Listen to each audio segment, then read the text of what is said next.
I never thought a sheriff's knock would become the sound that changed everything. At 69 years old, when most people are settling into quiet routines, morning coffee, maybe a little gardening, I found myself standing barefoot on my own front porch in Flagstaff, Arizona, holding an eviction notice with my name printed at the top, as if it were some kind of cruel joke. Ma'am, you have 30 days to vacate the property. 30 days. 30 days to leave the home I'd lived in for nearly 3 decades.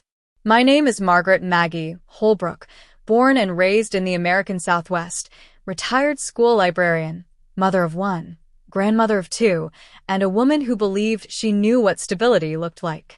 And that morning, sun high, air sharp, the smell of pine drifting from the yard, I felt the entire foundation of my life slip out from under me. But what I didn't know then was that life had a different home plan for me.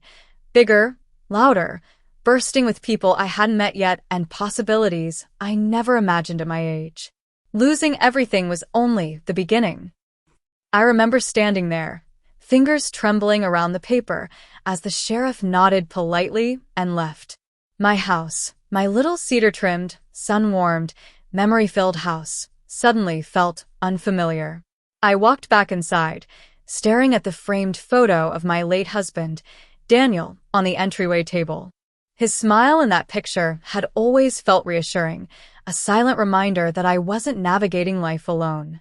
But that morning, even his smile looked different, almost as if he was urging me to move, to act, to not fall apart.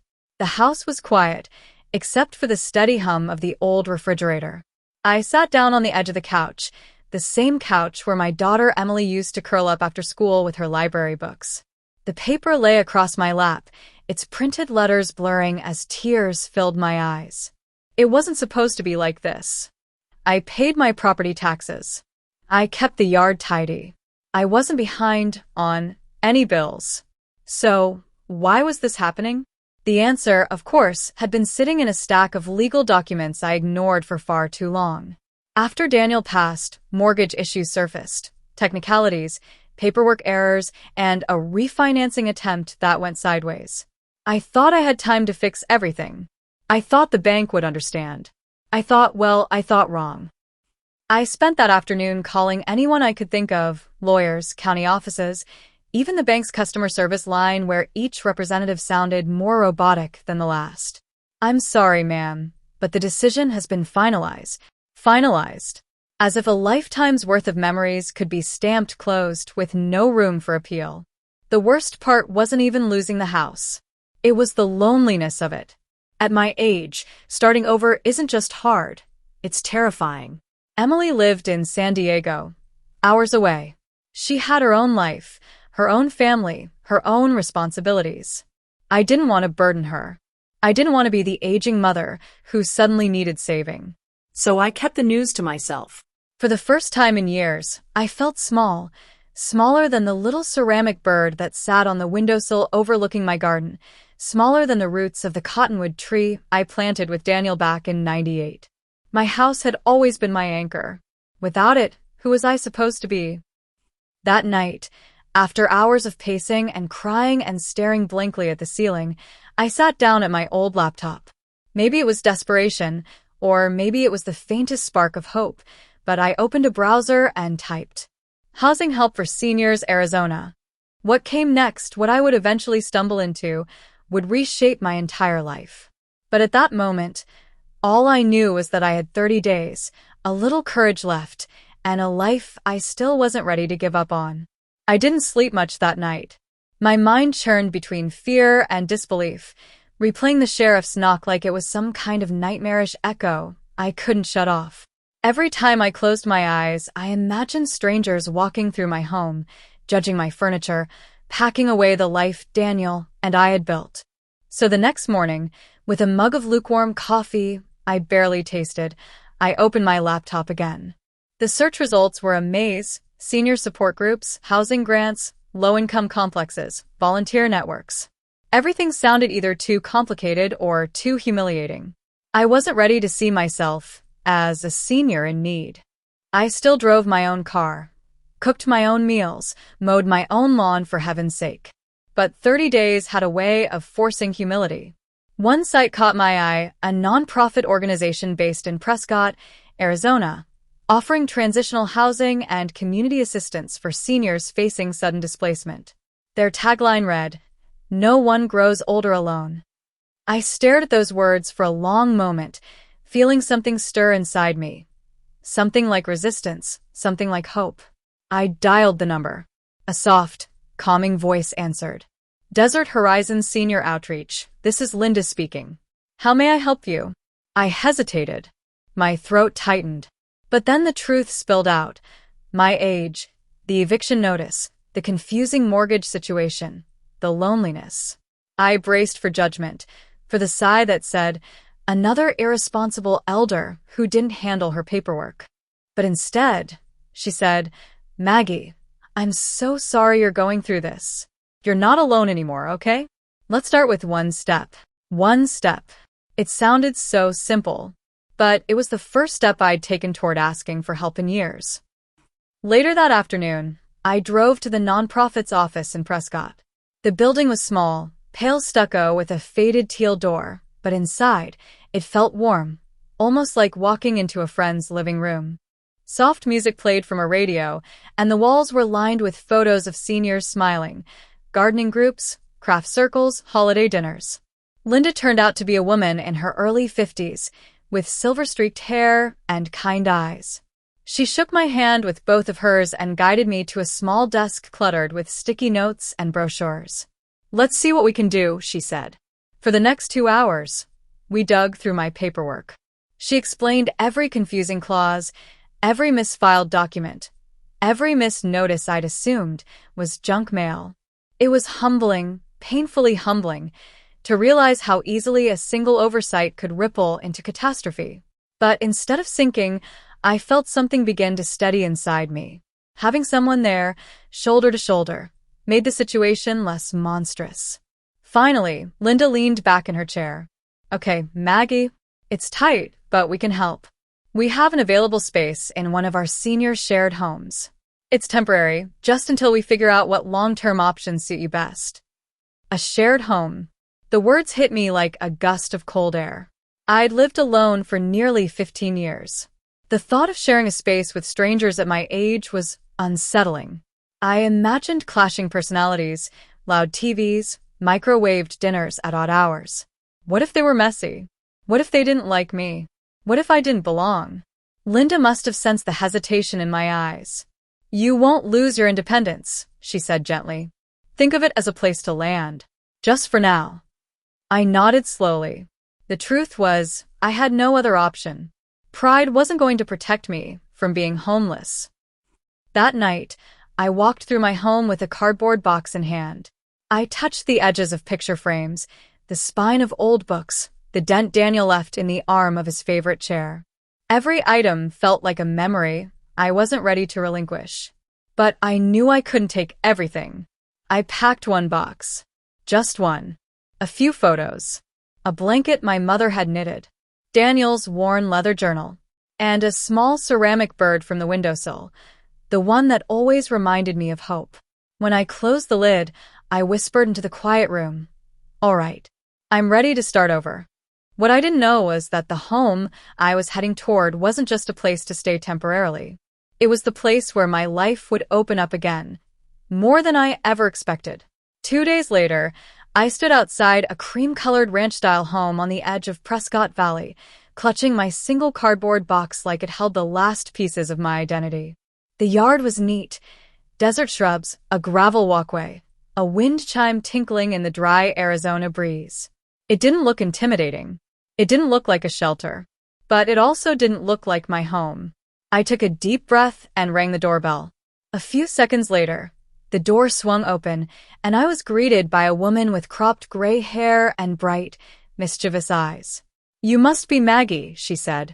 I'm Claire. Welcome to Casa Paloma. Casa Paloma. The House of the Dove. The name made me think of the ceramic bird wrapped inside my box, and I felt something warm settle in my chest. Claire ushered me inside. The air smelled faintly of cinnamon and laundry soap. 2 other women sat in the living room, one knitting with impressive speed, the other absorbed in a crossword puzzle thick enough to double as a weapon. The knitter looked up and smiled. "Hi there, sweetheart." I'm Ruth. The crossword enthusiast raised her hand without looking up. "Name's Joan. Don't mind me. I'm trying to find a 5-letter word for fresh start." "Try Maggie," Claire teased. "She's getting one whether she wants it or not." They laughed, a deep, familiar laugh that reminded me of the kind Daniel used to make when I'd burn a pan of cornbread but insist it added texture. I didn't laugh. Not yet. But I managed a small smile. Claire showed me my room, a small but cozy space at the end of the hall. Twin bed, modest dresser, soft yellow curtains.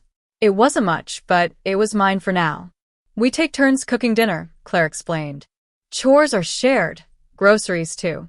We do quiet hours after 10, except on Tuesdays. That's movie night." Ruth chimed in from behind her, and no one is allowed to pick a movie from before 1980 on movie night. "Because she thinks it makes us look old," Joan called from the living room. "You are old," Claire shot back, "but we don't need to advertise it." Their banter filled the house with a brightness I didn't expect. It wasn't the awkward, forced politeness I feared. It was normal, lived in, like they had a rhythm and somehow believed I could fit into it. Still, that first evening, I stayed mostly quiet. I unpacked my single box, smoothing my mother's knitted blanket over the bed. I placed Daniel's journal on the nightstand and set the ceramic bird beside it. The bird looked fragile there, alone on that unfamiliar table. Maybe I looked a little like that bird, small, out of place, uncertain. At dinner, they made a simple chicken chili. Claire insisted I take the seat closest to the window. The meal was loud, full of stories about neighborhood cats, childhood mishaps, and Joan's ongoing war with the HOA president. "You'll meet him eventually," she said, pointing her spoon at me. "Don't worry, he hates all of us equally." I felt myself relax for the first time in days. Not fully, but enough to breathe. At one point, Ruth gently tapped my hand. "You doing all right, honey?" The question was soft, sincere. No pity. Just care. I opened my mouth to lie. "I'm fine." But the truth slipped out instead. "I'm scared," I admitted. "Everything feels uprooted." Ruth nodded. Good. "Means things are shifting. Nothing grows without a little shake." Her words settled into me the way warm soup settles in a cold stomach. Later, in my new room, I lay awake listening to the hum of the house, Claire's footsteps, Joan's radio playing old jazz, the distant whir of Ruth's knitting needles. Their noises didn't irritate me. They comforted me in a way I hadn't expected. I realized then that I hadn't shared a living space with anyone since Emily moved out at 18. I'd forgotten what it felt like to have people close, people to say goodnight to, people who noticed whether you were okay. It felt strangely like coming home, even though I wasn't ready to call it that yet. But life has a way of nudging us when we least expect it. And soon, I would learn that Casa Paloma wasn't just a temporary stop. It was the doorway to something bigger, something that would turn complete strangers into the people who would save me in ways I didn't even know I needed. Within a week, I found myself falling into the rhythm of Casa Paloma more easily than I expected. Morning coffee with Claire at the kitchen counter. Afternoon walks with Ruth, who insisted that fresh air is better than therapy. Evening crossword battles with Joan, where she would pretend not to look pleased whenever I solved a clue she couldn't. The house wasn't perfect. Sometimes the hot water ran out. Sometimes Claire's hearing aid squealed without warning. Sometimes Ruth left yarn everywhere like a trail of pastel breadcrumbs. But it was alive. And slowly, I felt myself becoming part of its pulse. One morning, I awoke earlier than usual and wandered into the kitchen. The sun was rising over the mountains, casting soft orange light through the curtains. I brewed coffee, humming a tune I hadn't thought about in years. When Claire shuffled in, rubbing sleep from her eyes, she stopped and stared at me with a grin. "Well, look at you," she said. "You finally look like someone who belongs." The comment hit me harder than she probably intended. Belonging was something I hadn't felt since before Daniel died. After he passed, the house in Flagstaff had started to feel too big, too quiet, like a museum of memories instead of a home. But I never said that out loud. Not even to Emily. Now here, surrounded by 3 women who had been strangers just days ago, I felt a flicker of something I thought had died inside me. Connection. The nonprofit scheduled a meeting with a housing counselor to explore my long-term options. As the appointment approached, nerves settled in my stomach. What if there was no solution? What if I had no future plan beyond this shared home? What if I became a permanent burden? The morning of the appointment, Joan drove me to the office, despite my protests. "Nonsense," she said, tapping the steering wheel. "You don't go into battles alone, even if the battle is paperwork." When we arrived, she squeezed my shoulder. "You've got more strength than you think, Maggie. Just don't forget to use it." Inside the counselor's office, I sat across from a woman named Sandra, who had the same no-nonsense tone Joan used when she was annoyed at me for slicing vegetables, too crookedly. We went through everything again: mortgage details, missed paperwork, confusing refinancing terms, dates, forms, signatures. And for the first time, instead of crying or panicking, I listened. I asked questions. I wrote things down. I didn't let myself shrink. When Sandra finished, she leaned forward. "Given your circumstances, we can apply for senior housing assistance, and your nonprofit can help expedite the process. You're not alone in this. You didn't fail. You just got caught in a complicated situation." Her words softened something in me, something that had been hard and tight since the sheriff knocked on my door. On the drive back, Joan glanced at me. "You look lighter." "I feel lighter," I admitted. She smirked. "Don't get used to it. We still have chores." That evening, the ladies surprised me with a "you didn't fall apart today" dinner. Joan's idea, I later found out. They made pasta, opened a cheap bottle of wine, and toasted to new beginnings, overdue clarity, and surviving bureaucratic nonsense. We laughed more than we ate. Ruth insisted on playing music from her old stereo system, and somehow we ended up dancing in the living room. Or something close to dancing. More like gentle swaying that wouldn't require an ice pack afterward. For the first time since losing my home, I felt joy, not borrowed, not forced, but genuine joy. I realized then that maybe a home wasn't 4 walls you owned. Maybe it was the people who held you up when you thought you couldn't stand. Later that night, sitting in my room with the soft glow of the bedside lamp illuminating the ceramic bird, I felt something settle in my heart. The kind of peace that comes when you stop trying to hold together the life you had and start opening yourself to the life waiting for you. A Casa Paloma wasn't temporary anymore, at least not in the emotional sense. It was becoming part of me, and I was becoming part of it. What I didn't know was that the biggest shift, the one that would change everything, was still ahead. Spring arrived in Prescott with a kind of brilliance that made the desert bloom like fireworks. I watched it from the window of my room, noticing how the cacti poked through the gravel, how the sunlight spilled across the floor, and how, for the first time in months, I didn't feel like an intruder in the world. Casa Paloma had become more than a temporary refuge. It had become a home I never thought I'd have at this stage of life. One afternoon, Emily called. Her voice was warm but tentative, as if she weren't sure whether I'd snapped or crumbled in the months since the eviction notice. "Mom, how are you?" she asked. I could hear her hesitation, the guilt, the worry, the love, all mixed together. For the first time, I realized I could answer her honestly. "I'm okay," I said, and meant it. Actually, I'm better than okay. I told her about Casa Paloma, about Claire, Ruth, and Joan, about movie nights, shared dinners, and even the chaos of learning to live with 3 other women. She laughed, softly, like relief, and I could hear a weight lifting from her own chest. "I'm glad, Mom." "I really am," she said. Life at Casa Paloma was far from perfect. Bills still needed paying, paperwork still had to be managed, and sometimes tempers flared over trivial things, like whose turn it was to take out the trash. But with those challenges came laughter, companionship, and the kind of support that money can't buy. I remember one evening, sitting on the porch with Claire, watching the sun sink behind the mountains. "You know," she said, handing me a cup of tea, "I think this place picked you as much as you picked it." I laughed, but the truth in her words resonated deeply. Losing my home in Flagstaff had been devastating. It had ripped apart the life I thought I knew. And yet, here I was, surrounded by people who reminded me what life could be beyond loss, full of surprises, humor, connection, and kindness. Months passed. I started volunteering at the nonprofit that had helped me, sharing my story with other seniors who were facing displacement. Standing before a group of anxious faces, I felt something I hadn't felt in years. Power.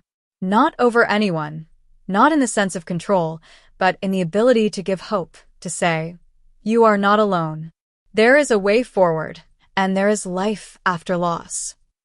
Casa Paloma had taught me that home isn't necessarily a place with walls you own. It's the space where your heart feels safe, where laughter and love fill the gaps you thought were permanent, where connections become stronger than the fear of change. One evening, after a long day of paperwork and laughter, I sat by my bedroom window with Daniel's journal open beside me and the ceramic bird perched in its familiar spot. The memories of Flagstaff were bittersweet. They belonged to me and always would, but they didn't weigh me down anymore.